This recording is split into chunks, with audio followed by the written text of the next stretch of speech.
In Savitri, every now and then we had what one might call epigrammatic statements, pithy, concise, single line sentences, which summarize what has been described earlier and which also takes the narrative forward. So in between there will be suddenly a single line sentence. For instance, the famous example, all can be done if the God touch is there. It is a summary of what had happened earlier. It is also going to tell you what is going to follow after that.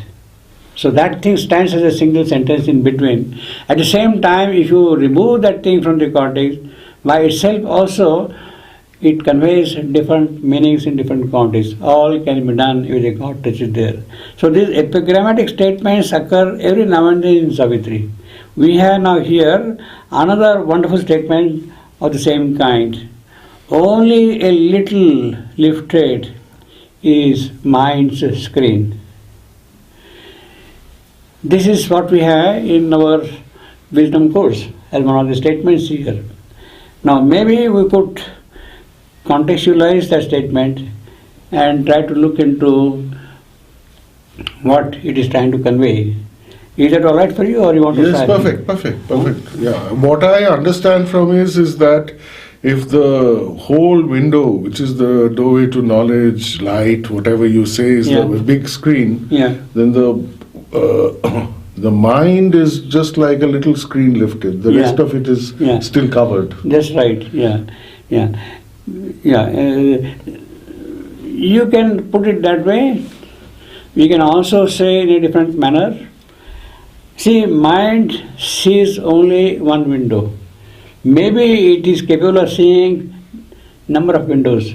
Maybe it is capable of creating also number of windows. But at a given moment of time, it sees only one window. It can also simultaneously different windows. Now that is in contrast to another type of knowledge, yogic knowledge, which can have a comprehensive view of things. So in contrast to that, mind's vision is confined to a given window. Now here, this particular line, only a little lifted is mind's screen. Again you see, this line from the point of view of poetry is very interesting. You read it differently. Mind's screen is only lifted. Why? Mind screen is only a little lifted. Is lifted by. The poet is gone, the charm is gone, the rhythm is gone, and maybe to some extent the sense also has got altered because of that, you see. So in poetry, the rhythm, the arrangement of words, their placement is very important, very significant.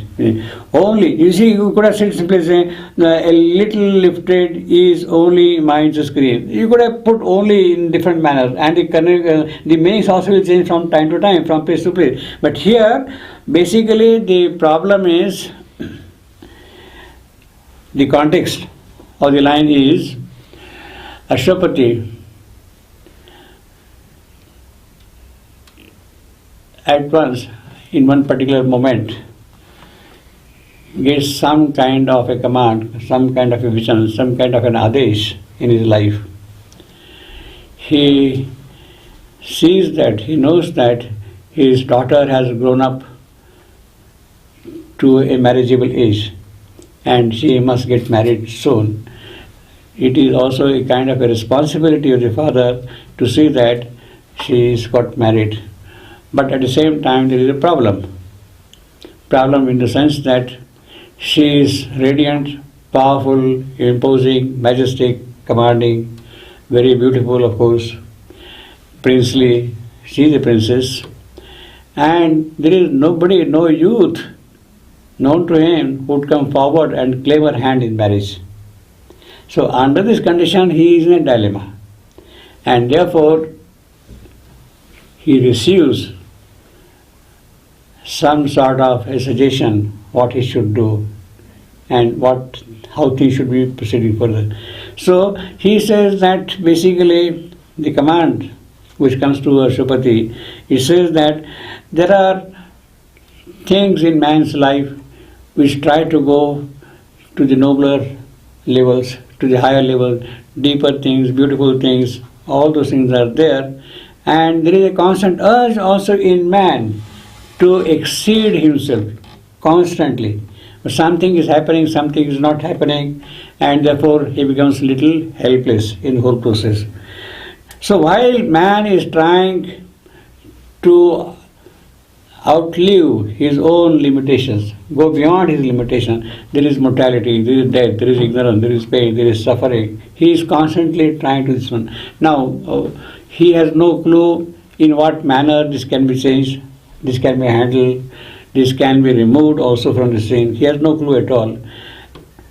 Therefore, the attempt which man makes all along is the attempt which is the best instrument, which is the mind. Mind is the best instrument, and he makes an attempt, okay, can I solve this problem this way, can I do like this, can I attempt it in this manner. He keeps on making efforts in every direction, but only with the help of mind. Now, mind has a limitation there. It cannot see the entire perspective which is there ahead in time. It has no access to those domains at all, and therefore only small little bits it can see in the course of time, in the process of evolution, in the process of growth, in the process of happenings, actions. Only little bit it can see, and it acts only on that thing. And therefore he says only is lifted the screen of mind once in a while, and in order to outstrip that thing, something else has to open out in us to receive the knowledge of things which lie beyond the possibility, beyond the ken, beyond the cognition, beyond the instrumental faculties of mind, and then lend ourselves to that. So it is in that context this line of screen. Only a little lifted is mind screen. So what you see is mind screen only partly taken off. The rest remains still hidden, veiled from you. And from that little window is all that you can see. But when you say something else has to open up, which is it? Inner being, definitely. How do you expand on that, the inner being? Now, if you are in a state of receptivity, you will get that knowledge. You have to really, in that case, silent your mind. Make your mind silent and receive what is coming to you. Because mind will immediately limit it, confine it to a given window.